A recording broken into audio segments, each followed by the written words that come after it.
Dumating na yung order natin from Temu PH.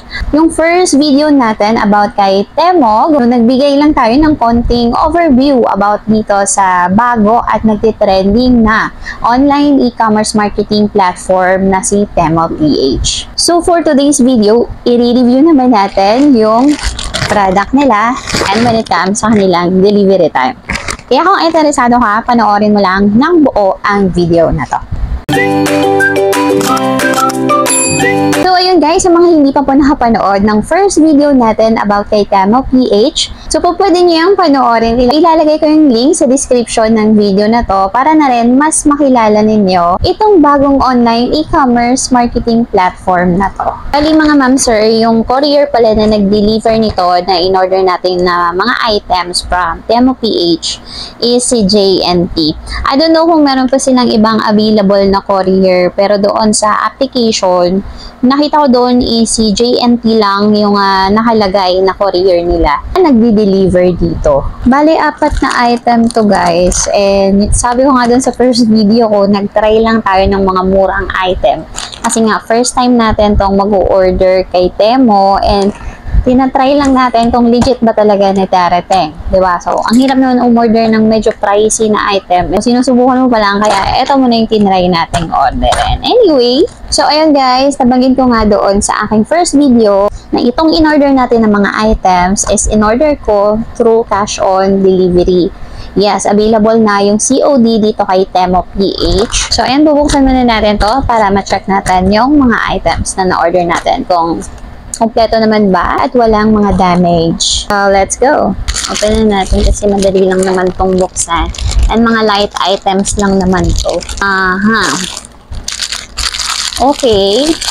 So, ito, umorder na ko nito. Nipple for feeding bottle ng aking toddler. Ayan. Yung quality niya parehas lang din sa mga ino-order ko doon sa Lazada at Shopee. So, walang pinagkaiba. Parehas na parehas lang.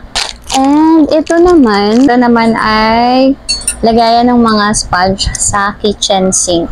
So, bali, parang nakaganyan siya. Ayan. And then, ididikit mo lang siya doon sa inyong sink mismo. Meron lang siyang adhesive. Tingnan natin kung tatagal to. And tingnan natin kung makakayanan ba ng adhesive na to. Kung didikit ba talaga. So, ayun guys, si Temu PH, napakarami rin kasing mga products niyan when it comes sa mga abubot or mga decoration sa bahay or mga gamit sa bahay. And next naman na in-order natin. Ito guys, nagulat ako. Hindi ko ina-expect na maliit pala. Siguro hindi ko napansin yung size. Pero ang cute niya. Ayan. Cup naman to para sa aking toddler din kasi nga hindi pa pwede sa kanya yung babasagin. So, ilan na yung baso yung nabasag niya. So, ito, wrapper kasi siya. So, ayan, kahit i-tumbling-tumbling niya to, ihagis niya. So, ayan, itatry ko to bukas ipagamit sa kanya kung magugustuhan niya. So, ito naman, lagayan ng cotton buds. Okay, next naman, yung in-order ko is lagayan ng cotton buds. Kasi nga, kahalat-kalat yung mga cotton buds namin. So, for me, ito talaga yung ini-expect ko na quality na makikita ko. And, nasunod naman yung expectation ko for its price. And, kung i-rate ko ng 1 to 10, lahat ng mga in-order ko kay Temu, so, i-rate ko siya ng 7 out of 10. Kasi, yung expectation ko sa lahat ng mga in-order ko is na-meet naman for its price. Kung magbe-base ka doon sa presyo ng mga product.